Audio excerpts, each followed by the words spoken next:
Nüüd mõned sellised veidi ergutavad sõnad, aga ka võitlust innustavad ja tööd, siis ütleme, suunavad sõnad. Kõigepealt on kõiki teid väga tore näha meie talvepeol pealinnas, kuidas oli Eesti lipu pealinnas, Eesti Vabariigi pealinnas, nagu pärnakad ise siin välja kuulutasid ja ma ei vaidle neile vastu. Suurepärane linn. Ja see, mis meil toimub mitte ainult Eestis, vaid terves maailmas, see, millest just praegu kõne oli, on eepiline võitlus hea ja kurja vahel. Eepiline võitlus, kus ühel pool on globalistid, kes vihkavad rahvust ja rahvusriiki, rahvuslikke värve, meie lipuvärve, vihkavad iseolemist, vabadust ja jõukust. Ja teisel poolel on rahvuslased ja suveräänistid. Kes Eestis esindab rahvuslust ja suveräänsust? Kes Eestis seisab 3 Eesti värvi all? Ainult üks partei, Eesti Konservatiivne Rahvaerakond.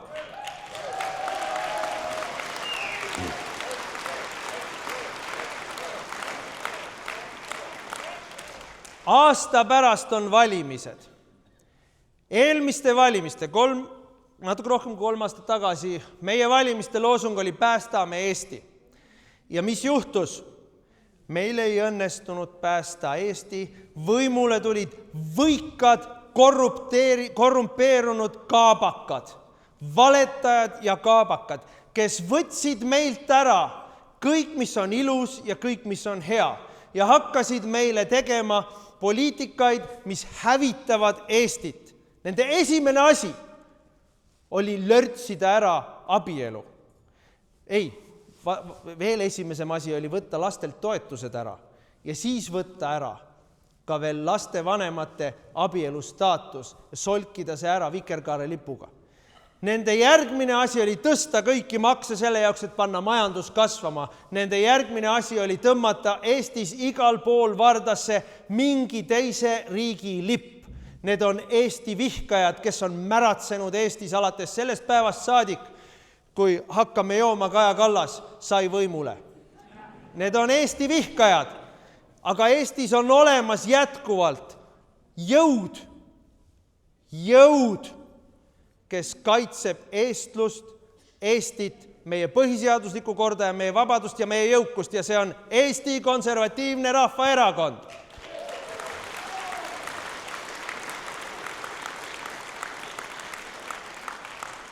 Me ei ole üksi. Me ei ole üksi. Terve Euroopa on täis samasuguseid poliitilisi jõude nagu meie. Alustame Orbanist, Ungaris, jätkame Itaalia rahvuslastega, kes on ka võimul, edasi tervetes riikides, Belgiat, Hispaaniat, Portugalid, Prantsusmaad, Taanid, kõikides Euroopa riikides on olemas jõud, kes seisavad terve mõistuse, normaalsuse, rahvusliku uhkuse, jõukuse eest.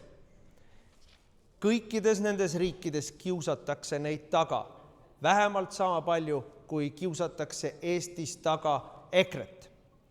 Ja hoolimata sellest, kõikides nendes riikides võitlevad need jõud parema homse eest, nii nagu meie Eestis võitleme parema homse eest.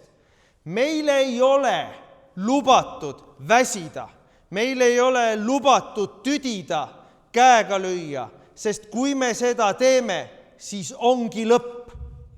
Ja minu suunis, korraldus kõikidele Eesti Konservatiivse Rahvaerakonna liikmetele ja toetajatele järgmise aasta jooksul me peame olema agressiivsemad, me peame olema innukamad, me peame olema jõulisemad, me peame võitma, sest ilma selleta me jääme oma kodumaast ilma.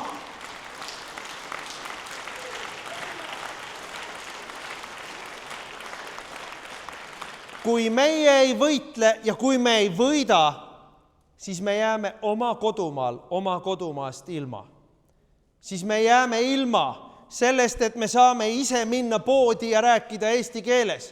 Sellest, et me saame lasteaeda saata oma lapsed ja nemad tulevad tagasi sealt eesti keelest. Sellest, et meil on liiklus, kus sul ei sõideta surnuks sellepärast, et mingisugused slaavi liikluskultuuriga inimesed lihtsalt sõidavad niimoodi.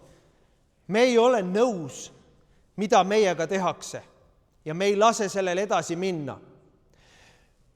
Mart on rääkinud mitu korda sellest, kuidas vanasti, Napoleoni ajal, võib-olla natuke hiljem, lahingus oli korraldus.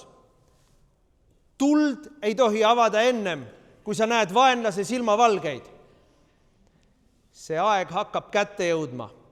Mulle on käidud viimased 3 aastat korduvalt rääkimas, Martin, teeme tänava meeleavaldusi, teeme mürglit, hakkame ometi mässama. Poliitikas 90% tulemusest sõltub õigest ajastusest. Vaenlase silmavalged hakkavad paistma. Õige aeg hakkab olema käes. Kui tuleb suunis, siis tuleb minna välja ja teha mürglit, sest muidu me jääme oma kodumaast ilma.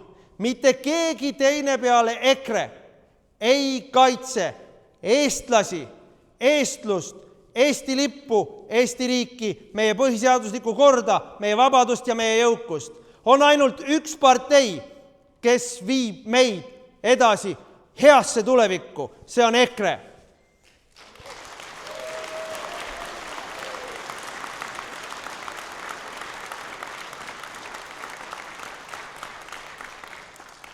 Meie mure on see, et Eesti nii-öelda eliit on hüljanud eestluse ideaali. Meie majanduseliit, meie poliitiline eliit, meie kultuurieliit, meie akadeemiline eliit teenib kedagi või midagi muud kui eestluse ideaali. Nad on näidanud, et nad ei ole kõlblikud viima Eestit edasi. Meie ülesanne on nad kõrvale lükata, ajaloo prügikasti, aga veelgi enam, meie ülesanne on astuda eliidi rolli. See on meie kõigi ülesanne. See ei ole lihtne. Eliidi roll nõuab seda, et meil on enesedistsipliin. See nõuab seda, et me kasvame, et me areneme, et me õpime, et me oleme võimelised välja kandma eliidi rolli. See on meie kõigi peal. Aga ilma selleta, et me seda enda peale võtaks, tulevikku Eestil ei ole. Sest see, kes meid täna valitseb, see viib meid hukatusse rahvana. Meie oleme ainsad, kes saavad neid asendada, sest meil on jätkuvalt olemas see, mis meile suunda näitab. Truudus Eestile. Truudus oma rahvale, ideaalidele, sellele, et Eesti oleks vägev oma inimestele, mitte võõrastele, mitte tervele maailmale, vaid oma inimestele. Meie peame selle välja kandma, kõik meie. See on meie tööülesanne järgmiseks aastaks. Eesti eest!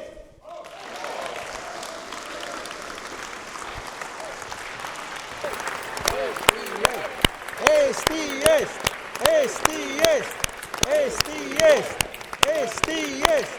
Eesti eest! Eesti eest! Eesti eest! Eesti eest! Eesti eest! Eesti eest! Eesti eest! Eesti eest!